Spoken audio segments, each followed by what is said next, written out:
नमस्कार, आप देख रहे हैं यूपीएससी 2025 जिसके लिए स्पेशल सीरीज़ बनाई गई है उसको टारगेट रखते हुए। लेकिन इसका टारगेट केवल यूपीएससी नहीं है, उन स्टूडेंट्स को भी फ़ायदा है जो अन्य पीसीएस या आरओ एआरओ तमाम तरीके की जो एग्ज़ामिनेशन की तैयारी करते हैं। क्योंकि वहाँ पर फ़र्क क्या है दोनों में, यहाँ पर कंसेप्ट ज़्यादा रहता है, वहाँ पर फैक्ट ज़्यादा रहता है। और हम जिस तरीके से चलते हैं यहाँ पर फैक्ट्स को भी देखते हैं और कंसेप्ट को भी देखते हैं, तो दोनों तरफ का जो मामला है वो कवर होता है। तो चलिए इसी पर शुरू करते हैं। पहला प्रश्न आज का स्टेटमेंट वाला है कि the princely states were allotted seats in constituent assembly in proportion to their population. तो जो संविधान सभा थी उसमें जो देसी रियासत थी उनको जो सीटें आवंटित की गई थी वो उनके जनसंख्या के आधार पर थी। एक पहली स्टेटमेंट है। दूसरी, संविधान सभा की रचना कैबिनेट मिशन के तहत प्रस्तावित योजना के अनुसार की गई थी। जो कॉन्स्टिट्यूएंट असेंबली है उसको जो बनाया गया था वो कैबिनेट मिशन की जो प्लान था, जो उसने रिकमेंडेशन की थी, उसके अकॉर्डिंग बनाया गया था। ये दो स्टेटमेंट है, तो देखना है कि दोनों सही है, कोई एक्सप्लेन कर रही है दूसरी उसको या नहीं कर रही, कौन सी गलत है। इन चीज़ों को देखने के लिए चलते हैं कैबिनेट मिशन की तरफ। तो देखिए कैबिनेट मिशन कब आता है, कब वो स्टेटमेंट देता है? 16 मई 1946। ये बहुत इम्पॉर्टेंट डेट इसलिए है क्योंकि इस पर भी प्रश्न आते हैं, क्योंकि कई बार क्रोनोलॉजिकल ऑर्डर वाला सवाल आ जाता है। तो वहाँ पर कैबिनेट मिशन कब आया था? 1946, वो याद होना चाहिए। 16 मई 1946 को उसने अपनी रिकमेंडेशन दी है। और क्या करने आया था ये करने आया था कि भारत का जो फ्यूचर होगा उसका कॉन्स्टिट्यूशन क्या हो, किस तरीके से संविधान हो। लेकिन बहुत मुश्किलें आई उसको, क्योंकि जिन्ना की अलग डिमांड थी, उनका कहना था कि अलग कर दिया जाए, पाकिस्तान बना दिया जाए। कांग्रेस का कहना था कि एक साथ रहे, यूनाइटेड इंडिया रहे। कैबिनेट मिशन पागल हो गया, उसको समझ में नहीं आया क्या करें। उसका कहना था कि जो पाकिस्तान डिमांड कर रहा है वो तो बेवकूफ़ाना है, वो तो पॉसिबल ही नहीं है। तो बिल्कुल नकार दिया गया था यहाँ पर। तो पाकिस्तान की डिमांड को पूरी तरीके से कैबिनेट मिशन ने नकार दिया था। यूनाइटेड इंडिया जिस तरीके का कांग्रेस चाह रहा था उस तरीके का भी ये दे नहीं पा रहे थे। उसको हम समझेंगे क्या हुआ। तो अगर यहाँ पर देखें तो मेंबर्स के ऊपर भी प्रश्न आता है। यहाँ पर याद रखें, एक लॉर्ड पेंथिक लॉरेंस है जो secretary of state of India थे। सर स्टैफोर्ड क्रिप्स थे जो प्रेसिडेंट थे बोर्ड ऑफ ट्रेड के। यही वो स्टैफोर्ड क्रिप्स है, जब क्रिप्स मिशन आता है 1942 में, तब ये उसके हेड थे, स्टैफोर्ड क्रिप्स। उसके बाद है A V Alexander, first lord of admiralty. तो तीन आदमी थे, इन तीनों पर प्रश्न आता है, बहुत बार आया है नाम के ऊपर प्रश्न। अब चलते हैं उन्होंने किया क्या। अब वो कोई समझौता नहीं कर पा रहे थे। कैबिनेट मिशन ने कहा कि मैं एक अपनी तरफ से अब प्लान दे रहा हूँ, क्योंकि जो कांग्रेस मांग रही है वो नहीं हो पा रहा, जो जिन्ना मांग रहे हैं वो नहीं हो पा रहा। तो उन्होंने कहा हम ऐसा करते हैं कि ब्रिटिश इंडिया और प्रिंसली स्टेट, उसको पूरा इकट्ठा किया उन्होंने। उसको फिर तीन भागों में बांट दिया। तीन भागों में बांटने का क्राइटेरिया था जो कम्युनिटीज़ रह रही है वहाँ पर। तो तीन कम्युनिटीज़ में उन्होंने बांटा भारत को, जर्नल, मुस्लिम, सिख। जर्नल में हिंदूज भी आ गए और वो सभी लोग आ गए जो ना तो सिख हैं ना मुस्लिम है, यानी कि जैनिज़्म, बुद्धिज़्म, तमाम और तरीके के लोग जो ट्राइबल्स थे, सब कुछ कहाँ पर आ गया? वो जर्नल में आ गया। और मुस्लिम और सिख दो अलग कम्युनिटी बन गई। उसके हिसाब से उन्होंने तीन ग्रुप्स में भारत को बांट दिया, ग्रुप ए, बी और सी। तो ग्रुप ए में वो प्रोविंसेस थी जो लगभग जनरल मेजॉरिटी थी, यानी कि एक सेंस में हिंदू मेजॉरिटी थी। मद्रास, बॉम्बे, यूनाइटेड प्रोविंस यानी यूपी, बिहार, सेंट्रल प्रोविंस यानी कि जो आज का मध्य प्रदेश वाला वो सारा एरिया है, और उड़ीसा। तो ये हिंदू मेजॉरिटी थी, इसको इधर रखा। और इसमें कोई सिखों के लिए सीट नहीं थी, क्योंकि यहाँ पर सिखों का कोई ऐसा प्रपोर्शन थी नहीं पॉपुलेशन की। वो देखेंगे क्या प्रपोर्शन थी। दूसरा सेक्शन था वो पंजाब वाली तरफ का था, जिधर पाकिस्तान, वेस्टर्न पाकिस्तान मांग रहा था। Punjab, North West Frontier Province, Sindh. North West Frontier Province है जो आज का खैबर पख्तूनवा है पाकिस्तान में। तो यहाँ पर देखिए सिखों को सीट दी गई है, खास करके पंजाब में। उसके बाद जो तीसरा सेक्शन था वो बंगाल और असम था। यहाँ पर भी जनरल और मुस्लिम, यहाँ पर देखिए मुस्लिम को 36 है, जनरल को 34। तो प्रपोर्शन जो थी थोड़ी सी मुस्लिमों की तरफ टिल्ट थी। यहाँ पर अगर देखिए तो मुस्लिमों की तरफ काफ़ी अधिक प्रपोर्शन शिफ्टेड था। यहाँ पर हिंदुओं की एक तरीके से सीट लगभग 9 के आसपास है, सिखों की 4 है। ठीक है, तो प्रपोर्शन यहाँ पर मुस्लिम का ज़्यादा था वेस्ट वाली तरफ पर। अब 1946 में और टोटल जो सीट थी वो 385 बनती हैं, 292 प्रोविंसेस की, 93 जो थी वो इंडियन स्टेट्स की थी, प्रिंसली स्टेट की, और इसमें 4 सीटें और जुड़ जाती हैं चीफ कमिश्नर की, तो टोटल हो जाती है 389। जो 4 थी चीफ कमिश्नर की वो थी एक दिल्ली, कुर्ग, अजमेर, बलूचिस्तान, तो ये 4 चीफ कमिश्नर की स्टेट्स थी। तो ये एक पूरी कॉम्पोजिशन बनती है। 93 प्रिंसली स्टेट, यहाँ पर था कि नॉमिनेट किया जाएगा प्रिंसेस के द्वारा। अच्छा, अब हमारी जो पहली स्टेटमेंट थी कि जो प्रिंसली स्टेट को सीट दी गई है वो किसके प्रपोर्शन में है, उनकी पॉपुलेशन के। लेकिन अगर हम देखें तो सीटें जो प्रिंसली स्टेट थी वो लगभग 600 के आसपास थी, तो यानी कि प्रपोर्शन जो था पॉपुलेशन का कहीं ना कहीं उसमें रोल था। किस तरीके का था उसको देखते हैं। और यहाँ पर जो ब्रिटिश प्रोविंसेस थी, यहाँ पर जो मेंबर चुन के आए थे वो इनडायरेक्टली इलेक्टेड थे। देखिए इस पर प्रश्न आ जाता है, इनडायरेक्टली इलेक्टेड थे कहने का मतलब जो प्रोविंसेस थी, जैसे बंगाल है, जो इसकी लेजिस्लेटिव असेंबली है, जो उसमें लोग चुन कर आए थे, जो मेंबर थे, उन्होंने आगे एक आदमी को चुना, या भी जो भी उनकी सीटें थी, जैसे 27, 33, ये सारे मेंबर उन्होंने चुन के भेजे, तो इनडायरेक्टली चुने गए, यहाँ पर नॉमिनेटेड थे। तो ये तो सारा खेल हो गया। अब चलते हैं जो उनकी प्लानिंग थी कैबिनेट मिशन की, जो वो कॉन्स्टिट्यूशन चाह रहे थे वो कैसा था, उसके बाद पॉपुलेशन वाली बात पे आएंगे। तो उन्होंने कहा कि एक यूनियन ऑफ इंडिया तो रहेगा, लेकिन उन्होंने कहा वो सिर्फ 3 मेन काम देखेगा, फॉरेन अफेयर, डिफेंस और कम्युनिकेशन। कम्युनिकेशन का मतलब सभी वो जो साधन है कम्युनिकेशन के, railway, road, plane, aeroplane, telephone, telegram, postal, जो भी चीज़ें हैं कम्युनिकेशन के लिए चाहिए वो सेंटर के पास रहेगी, डिफेंस रहेगा, फॉरेन अफेयर्स रहेगा। उसके बाद लगभग जो सारी पावर्स हैं वो लेजिस्लेटिव असेंबली के पास रहेगी। जो सबसे बड़ा इशू था यहाँ पर देखिए तीसरा पॉइंट, जो भी सब्जेक्ट जो भी कहीं मेंशन नहीं है, जो रेजिडुअरी पावर्स हैं वो किसके पास रहेंगी, प्रोविंसेस के पास रहेंगी। आज भारत के संविधान में वो सेंटर के पास है, यूनियन के पास है, ना कि स्टेट्स के पास है। वहाँ पर प्रावधान था कि प्रोविंसेस के पास रहेंगी। कांग्रेस का कहना था यही गलत है, ये सेंटर को दे दो तो हम सारी बात मान लेंगे। जिन्ना का कहना था कि ये बहुत अच्छी बात है, इससे कोई भी नया इशू बनेगा हम कुछ ना कुछ बनाते रहेंगे। लेकिन प्रॉब्लम उससे ज़्यादा एक और थी, जो 3 टियर स्ट्रक्चर था यहाँ पर। अभी क्या है, भारत में 2 टियर स्ट्रक्चर है। एक तरीके से सेंटर 3 टियर हो गया है, अगर पंचायत को उसमें जोड़ ले तो सेंटर, स्टेट, फिर पंचायत। लेकिन यहाँ पर अलग खेल था 3 टियर में।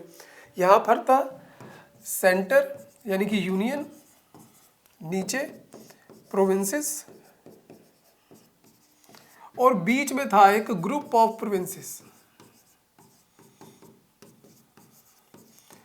ये जो ग्रुपिंग थी यही असली वजह बनती है बाद में जो ये प्लान फेल होता है और भारत का विभाजन होता है। तो ग्रुप ऑफ प्रोविंसेस का मतलब था कि जैसे बंगाल और असम है वो 2 अलग अलग प्रोविंस तो हैं, फिर उसके बाद उनका एक ग्रुप भी है। वो ग्रुप मिलके कुछ भी डिसाइड कर सकता है कि इन दोनों प्रोविंसेस को कैसे चलाना है, कौन कौन से अधिकार ग्रुप को दे दिए जाए। तो एक प्रोविंस के ऊपर एक बड़ी चीज़ बन जाती ग्रुप, और अगर वो मुस्लिम मेजॉरिटी है तो इसका मतलब हो जाता वहाँ पर वो सारे कानून चलेंगे उन 2 प्रोविंसेस में, जो कि इस्लाम के हिसाब से चाहिए, जिन्ना के हिसाब से चाहिए। उसके बाद जो रेजिडुअरी पावर्स थी वो प्रोविंसेस के पास थी, वो प्रोविंसेस इनको ट्रांसफ़र कर सकती थी। ये सब प्रावधान थे इस प्लान में।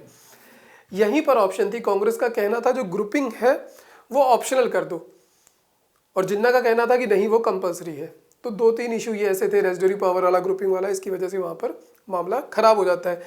तो यहाँ पर अगर देखें कि कॉन्स्टिट्यूशन में क्या प्रोविज़न था, जो ग्रुप है या प्रोविंसेस है वो 10 साल के बाद सोच सकती थी किस तरीके का हमारा फ्यूचर होगा, या कोई रिश्तों में चेंज लाना है तो वो भी कर सकती। तो यहाँ पर पूरी संभावना थी कि बाद में भी देश टूटता इस प्लान के हिसाब से। तो चलिए और एक आधा पॉइंट देख लेते हैं। तो जो कॉन्स्टिट्यूएंट असेंबली है वो बनती है कैबिनेट मिशन के प्लान के आधार पर। ये 9 दिसंबर 1946 को पहली मीटिंग होती है। जो दूसरी स्टेटमेंट थी वो हमारी सही है, ये प्लानिंग करके जाते हैं, बैठती है इसी के हिसाब से, मतभेद चलते रहते हैं। लेकिन जो बात थी पहली, क्या प्रपोर्शन के हिसाब से दिया गया या कैसे दिया गया, तो 600 स्टेट्स थी, तो वहाँ पर जो प्रोविंसेस में प्लान था वो था 1 सीट पर 1 मिलियन। यानी कि 10 लाख लोगों पर एक सीट दी गई। जो स्टेट्स थी उनमें भी ऐसा ही किया गया। स्टेट्स को कहा गया कि पहले जो कैबिनेट मिशन ने कहा, उन्होंने कहा कि 93 से ज़्यादा तो हो नहीं सकती, but the method of selection will have to be determined by the consultation. The states would in preliminary stage be represented by the negotiating committee. ये हूबहू लाइन कहाँ से ली गई है? कैबिनेट मिशन से ली गई है।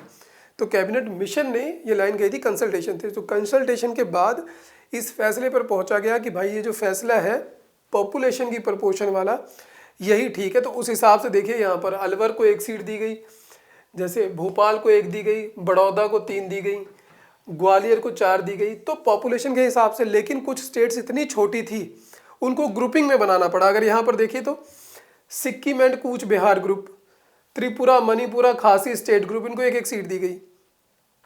यूपी की सारी स्टेट्स का एक ग्रुप बनाया गया, 1 सीट दी गई। ईस्टर्न राजपुताना स्टेट ग्रुप, तो फिर स्टेट्स का ग्रुप बनाया गया, फिर उनकी पॉपुलेशन के हिसाब से उनको सीट दे दी गई। तो कहीं हद तक वो जो पहली स्टेटमेंट है वो पूरी सही है कि प्रपोर्शन के हिसाब से उनको दिया गया। अच्छा, फिर जब इंडिपेंडेंस हो जाती है तो हमारी जो टोटल सीट्स थी वो रह जाती हैं 299, जिसमें 70 रह जाती हैं प्रिंसली स्टेट की और 229 रह जाती हैं ब्रिटिश प्रोविंस वाली।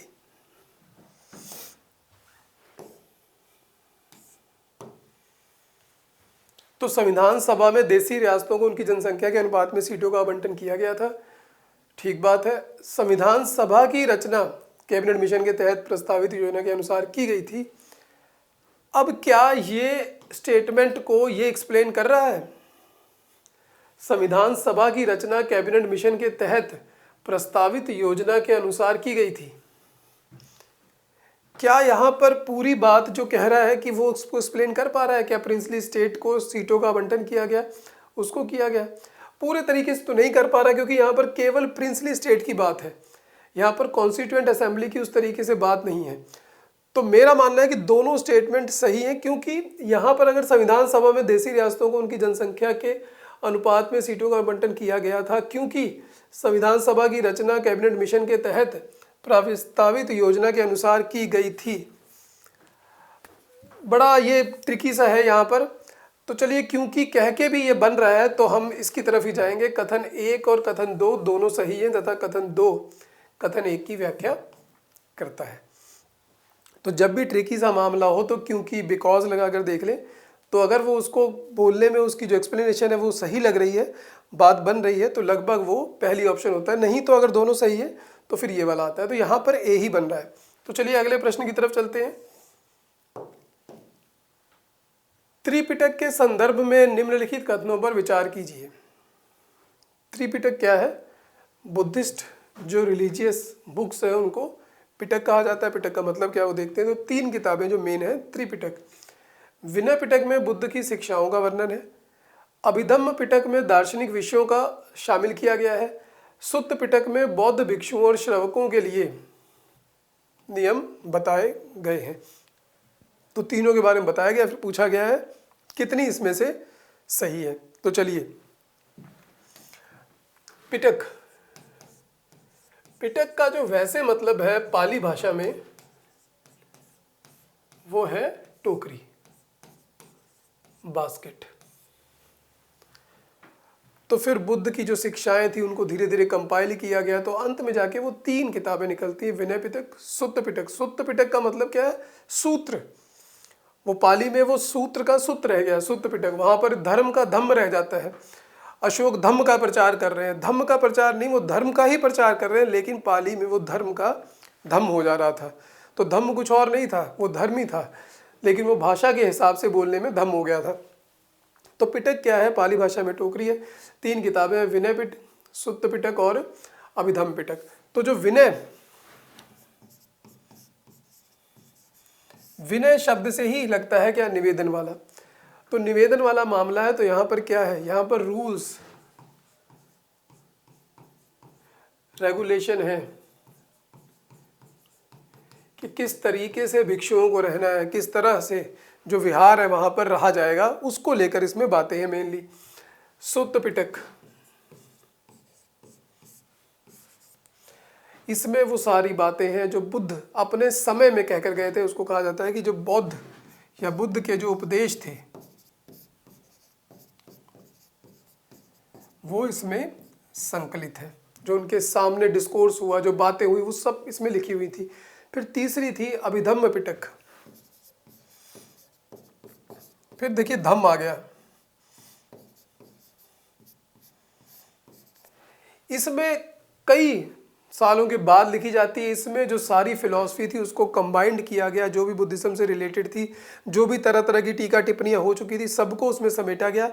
तो जो दार्शनिक विचार हैं, अगर फिलॉसफी की बात कहें तो वो यहाँ पर है।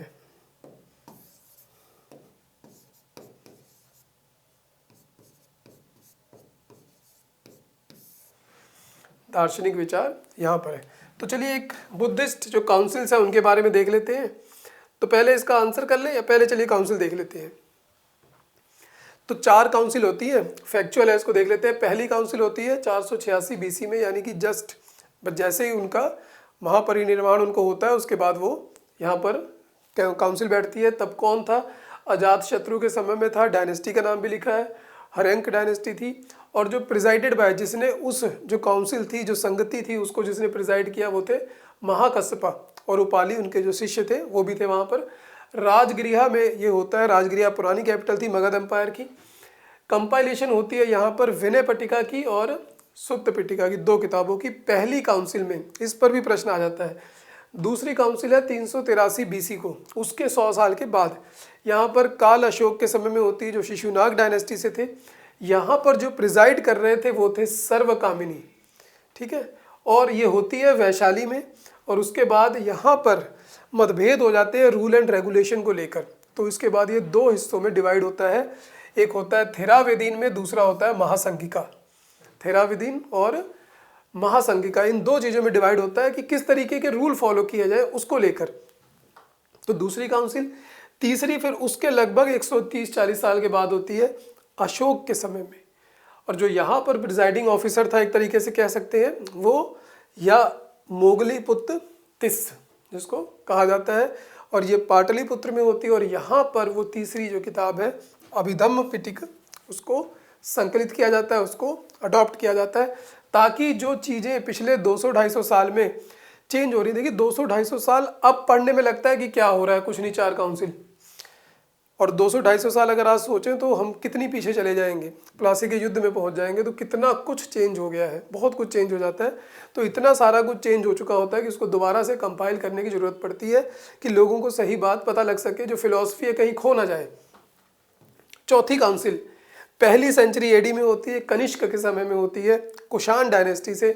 तो जो वहाँ पर जो चेयरमैन थे, प्रेसिडेंट थे, वो वासुमित्र थे। जो वाइस प्रेसिडेंट कह सकते हैं, उपाध्यक्ष, वो अश्वघोष। कश्मीर में होती है कुंडलवन, स्पेशली एक नाम लिया जाता है, कुंडलवन भी आ जाता है यहाँ पर, कुंडलवन। और यहाँ पर डिवीज़न हो जाती है फिर हीनयान और महायान में। तो ये 4 काउंसिल्स हैं, इन पर भी बहुत सारे प्रश्न आते रहे हैं। तो विनय पिटका में क्या है? टीचिंग्स तो नहीं है। Abhidhamma Pitaka covers philosophical topics, ठीक है।